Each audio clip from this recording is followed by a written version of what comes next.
Diti Livy Bataviani historicorum summi rerum populi Romani ab urbe condita liber primus incipit. The first book on the matters of the Roman people from the founding of the city, by Titus Livy of Padua, the greatest of historians, begins. This sentence is not part of the original, but merely a caption giving a short description of the following text and its writer. That Livy was from Padua is one of the rather few things we know about him. According to St. Jerome, Livy was born in 59 BC and died 17 AD, but both dates have been disputed. Unlike other Roman historians, he seems to have never held a political office, nor had any military experience. Out of the 142 volumes of his Roman history, only 30 have come down to us entirely, another 5 to the most part. The rest is partially known through fragments and summaries. His other writings, treating philosophical and rhetorical themes, are lost to us completely.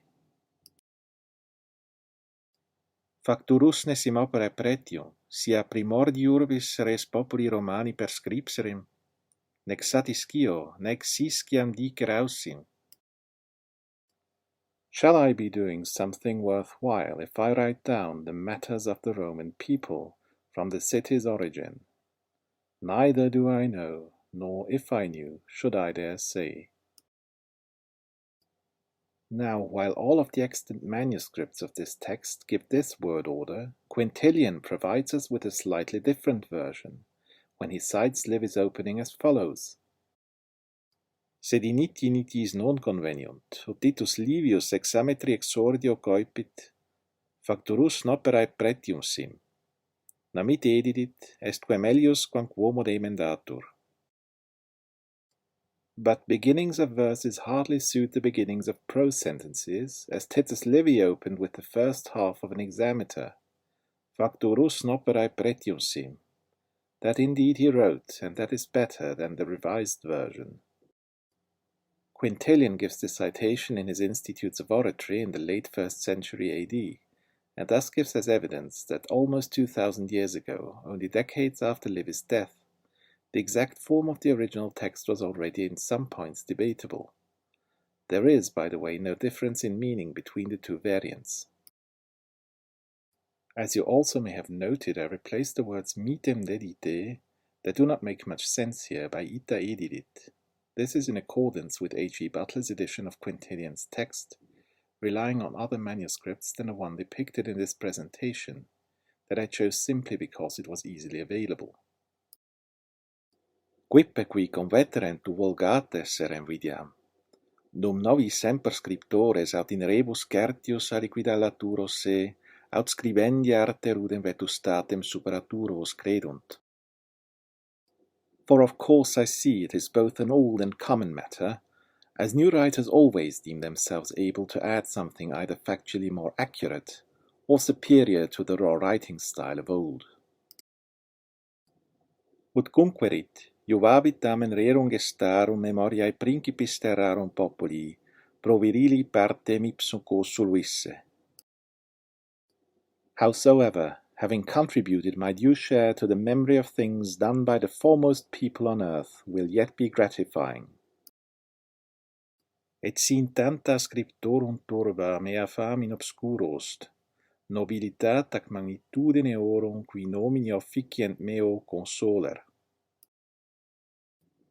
And if in such big a crowd of writers my fame must stay in the dark, I shall take consolation in the high standing and the greatness of those who eclipse my name.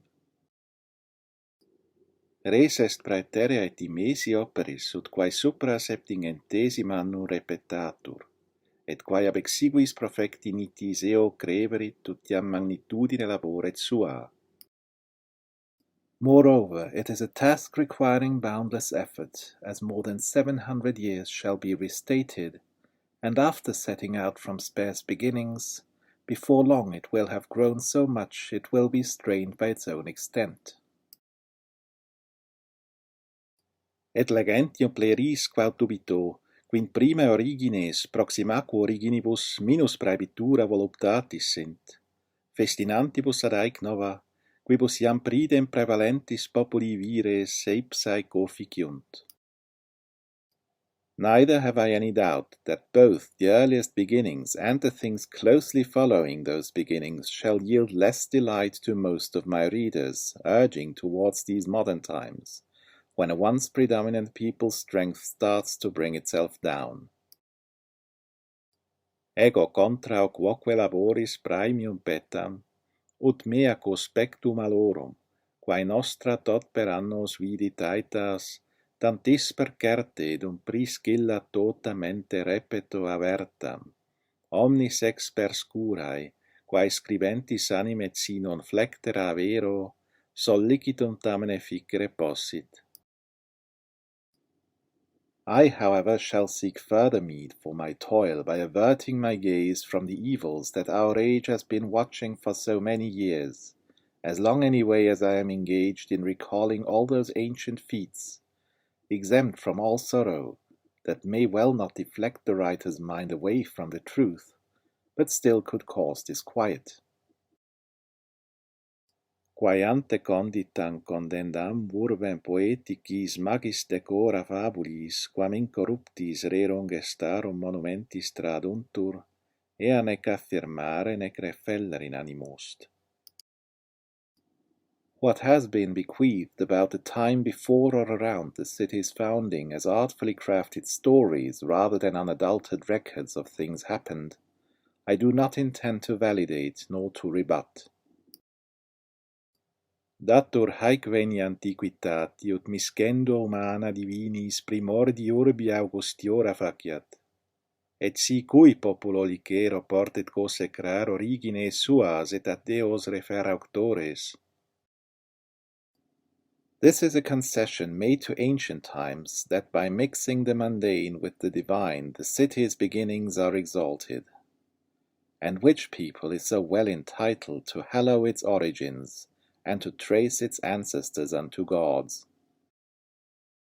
Ea belli gloria est populo Romano, ut cum sum conditorisque sui parentem Martem potissimum ferat, tamet hoc gentes humanae patiantur aequo animo, quam imperium patiuntur. Such military glory has gained the Roman people, that when they claim mighty Mars as their own and their founder's progenitor, the civilized nations may tolerate this as equanimously as they tolerate Roman rule. Sed haec et his similia, ut cumquam adversa ut existi materunt, aud in magno equidem ponam discrimine. Ad illa mi pro se quis quacriter intendat animum, quae vita, qui mores fuerint, per quos viros quibus quartibus domi militiaeque et partet auct imperius sit. But in these and similar stories, however they shall be assessed and rated, I shall by no means put much significance. To that I want everyone to give sharp attention, what life, what morals were like, by what men and through which means, both in peace and war, the empire was acquired and amplified. Labente deinde Paulati in disciplina velut desidentis primum mores sequatur animo, deindut magis magisque lapsi sint, domire coeperint praecipites, donec ad haec tempora, quibus nec vitia nostra nec remedia pati possumus perventust. Then to witness how through slowly slipping discipline morals first became loose, then more and more decayed, eventually began to topple over until the present times are reached, when we can neither bear our vices nor their remedies. Hoc illud est praecipe incognitione rerum salubrac frugiferum, omnis te exempli document in illustri posita monumento intueri. Inde tibituaeque rei publicae quod imitere capias, inde foid inceptu, foid exitu, quod vites. For above all, that is salutary and fruitful about the knowledge of events, that thou lookest at instances of every manner put into a brightly lit monument. From that thou shalt sort out what thou wilt adopt for thyself and thy community, and what things ugly from beginning or ugly in outcome thou wilt avoid. Cetrat me amor negotii suscepti fallit, aut nullunquam res publica nec maior, nec sanctior, nec bonis exemplis ditior fuit, nec in quam civitatem tam serae avaritia luxuriaqui migraverint, nec ubi tantus ac tam diu paupertati ac parsimonia ionos fuerit. Besides, either I am deceived by my love for the task I am undertaking, or no state was ever greater, more dignified, more abundant with good examples, nor would any community introduce greed and debauchery so late, nor anywhere were poverty and thriftiness held in such honor for so long. Adeo quanto rerum minus, tanto minus cupiditatis erat. Nuper diviti avaritie et abundantes voluptates desiderium per luxat quelli vidinem pereundi perdendi quomni invexere. Just as much smaller their wealth was, as much smaller was their cupidity. Only lately affluence has brought about greed, and lavish indulgence a desire to perish and ruin everything through luxury and lust. Sed querelae netum quidem gratae futurae conforsitam necessarierunt, ab initio certe tanto ordiendae rei absint. Cum bonis potius hominibus votisquet precationibus deorum dearunque, siut poetis nobis quoque mos esset, libentius inciperemus, ut orsis tant operis successus prosperos darent. But lamentations that certainly will not be as pleasant as they may be necessary, at least from the beginning of such an ambitious undertaking, shall be absent. With all good wishes, rather, and prayers to the gods and goddesses, as if the poet's custom were ours too, we would like to open, so they should grant prosperous advance to such a toilful undertaking. So this was the preface to Livy's Roman history. Thank you for watching and listening.